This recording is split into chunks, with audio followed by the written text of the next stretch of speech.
So that, oh my God. He's done it again. It's that time of year again, which means Christmas parties. And last night was the Shelf Life Christmas party, which was a riot. Yeah, it was wild, but the catering was absolutely terrible. There was a glazed Christmas ham, which is fine for some. But this year, I'm going to be making going pulled pork for a crowd, and tell you what, this will make a much better sandwich than any glazed ham could. As the night was drawing in, my producers gave me a present, and they said I had to use it in the recipe today, so let's open it. Oh. Panettone!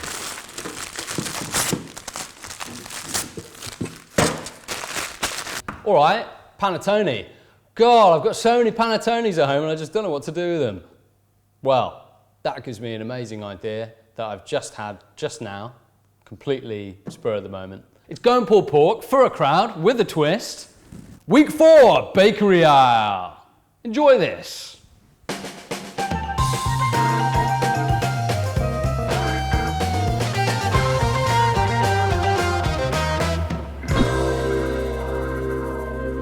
So, step 1 is brown all of your pork. I've got some pork shoulder here. You could use a different meat if you don't eat pork, but then it wouldn't be pulled pork, guys. Just saying. I've got it in like big chunks, okay? And you want to season it well. And you want to make sure your pan is like hot enough so that you're getting good browning, but it's not scorching, because all the flavor that's collecting on the bottom of the pan, you want that.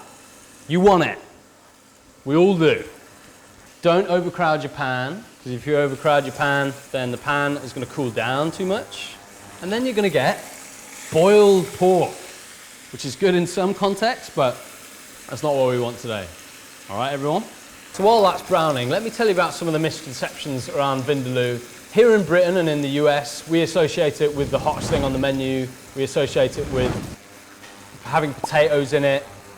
But the traditional version, the Goan version, derives from an old Portuguese dish called carne de Vindaloo, or that's not the right pronunciation, but I'm sorry if you're Portuguese.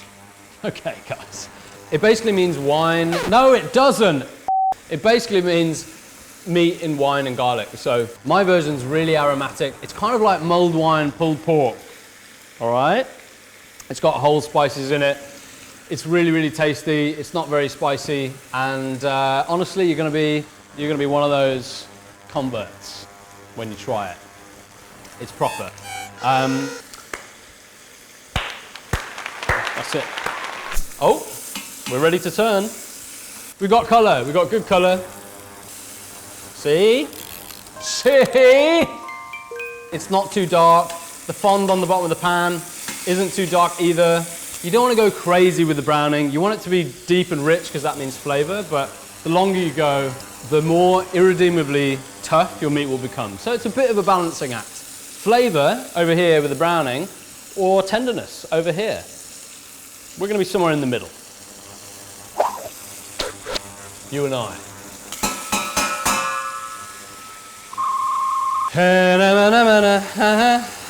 So I'm just going to finish browning this batch, take that out, put the next batch in, and then I'm going to be adding some aromatics to the base, and we're going to make it taste amazing. The pork looks amazing, obviously. There's some redonkulous colour in the base there. Now let's have a look at that. So into the base, we have our amazing fond, loads of flavour in there. 2 cinnamon sticks, it is Christmas after all. 2 star anise, fennel seed, about 2 teaspoons, and you can hear them crackle. You want to let them like bloom slightly, okay? So my spices are good. Gonna go with some curry leaves, best ingredient in the world, hands down. My fave. Now chuck in 2 red onions. How easy is this? It's just annoying. And then lots of salt. And that salt is going to help the onions cook evenly, and it's also going to draw out some of the moisture from the onions, which, as I said, is going to clean your pot for you. They're just cleaners.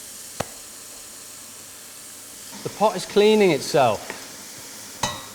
I wouldn't lie to you about this. It's literally happening there, and it's happening there. And you can't see it. So what we need to do now that the onions are cooking, they started high, they've cooled down a little bit, We're gonna let them cook relatively gently. We want them to become a little bit jammy and translucent and great and sweet. So in the meantime, we're gonna be doing a little base, a pasty base. Okay, we're gonna use like half a large bunch of coriander. And also into there, got some ginger, probably about 2 thumbs worth. About the same amount of garlic. Remember, garlic is the constituent part alongside the wine. You need it, you need it. And then I've got some green chili.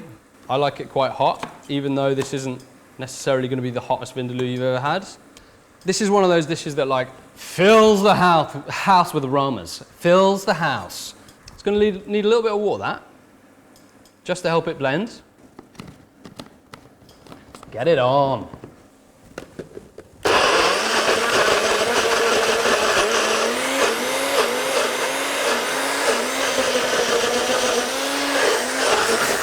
Just to help it blend. It's fine. Just gonna shuffle that around a bit. See guys, easy, I make it every year. just like this.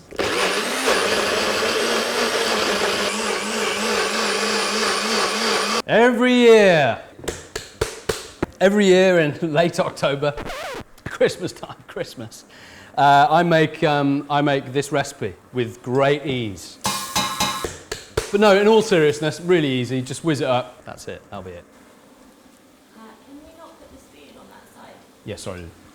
Sorry, Alice. Can you not put the spoon there, please? Trying to fucking look at what you're doing there, Tom. You said it was looking nice, so you said come over and have a look, and now you fucking put the spoon there. Don't laugh at me. So that, oh my God. He's done it again. So yeah, my onions and my base look really good. I'm just gonna chuck in some black pepper, which is coarsely ground. You want to come across a little like nugget of peppercorn later on. I'm telling you, trust me, it's really, really good. Now that's alive, we're gonna be chucking in our paste. Oh yeah. It's a really, really delicious aromatic paste, that. And you want to cook that until the fat separates.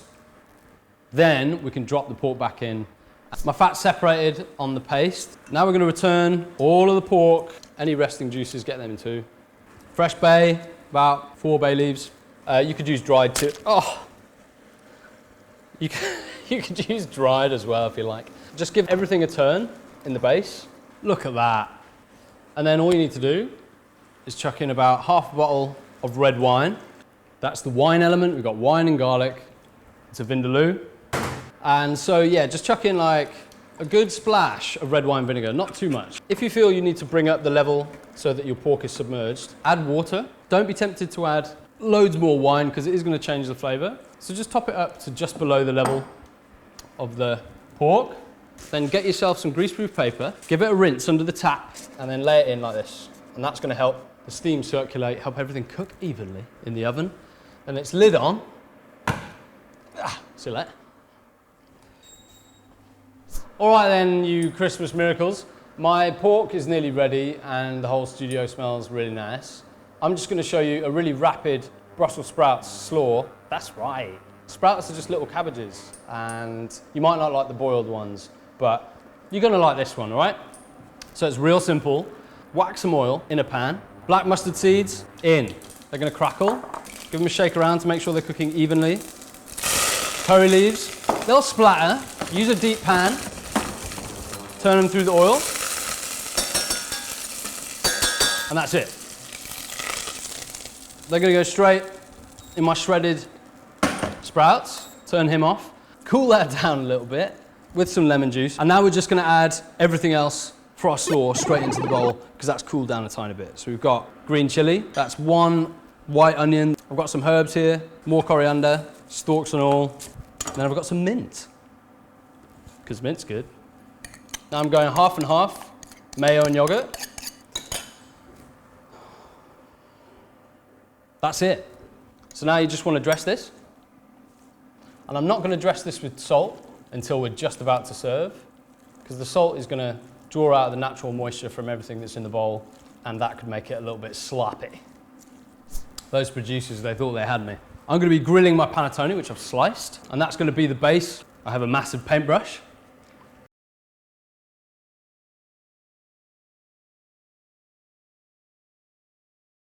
And I'm just gonna brush it with the butter.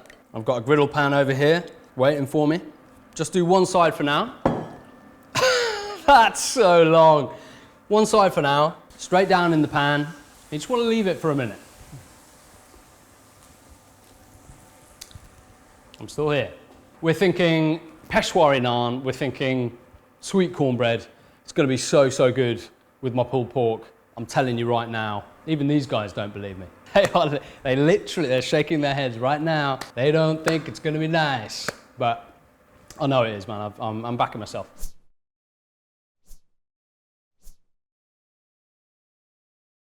Do you need a hand there? Yeah, panettone is an Italian dome-like, fruit-laden cake bread, often seen around Christmas around these parts. It's said to have originated around the 1500s in Italy, but now, due to mass production, it comes in these big tins and it comes in loads of different variations, and it's really, really nice. Other common uses for leftover panettone might be bread and butter pudding, French toast, grill it, put some mascarpone on it, whatever, but rarely is it seen in a savoury context, and I'm telling you now, it's really good. I saw Nigella do it once. So let's go and have a look at how I do it, shall we? Oh yeah.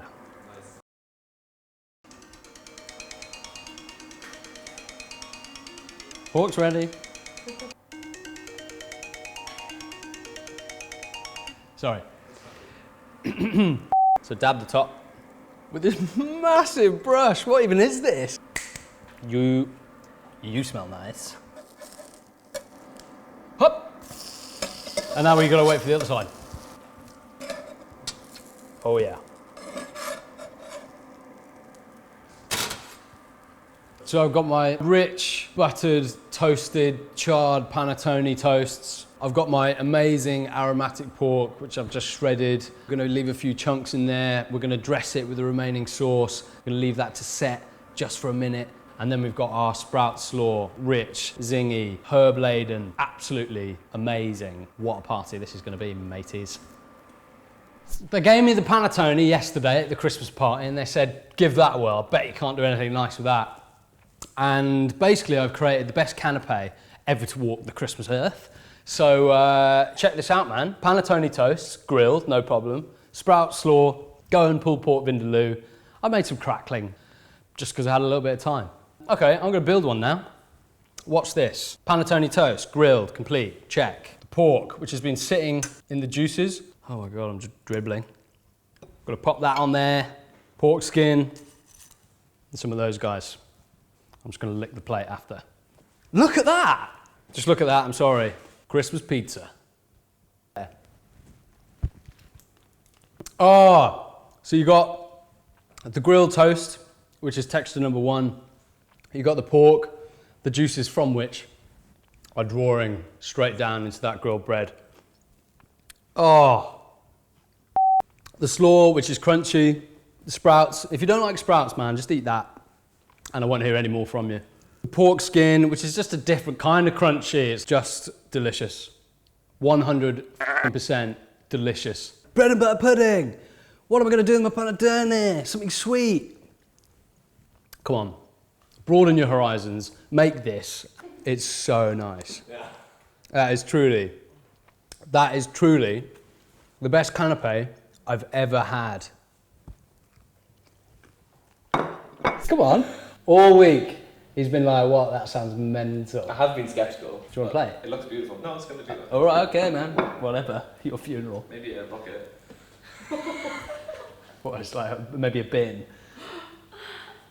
Is it, man, isn't it good? It is actually really genuinely delicious. It's crazy. Yeah, it's like pancakes with like pulled pork and like delicious little crunchy texture bits. Yeah. But it is good. I'm sorry I gave you such a hard time about this. Yeah, and all those things I said at the Christmas party last night, they were all true. All right then, ladies and gentlemen, thank you so much for watching another episode of Shelf Life Season 2. This episode's been all about party food. I know it's been a tricky year, but I hope that this year in 2020, you get the chance to spend some time with those that you love. Cook some food and eat it together, because that's kind of what life's all about, isn't it? If you've enjoyed watching this video, you can like the video and you can subscribe to our channels where you can see me making other recipes that may or may not involve party food. So it's goodbye from me, and it's season's greetings, everybody.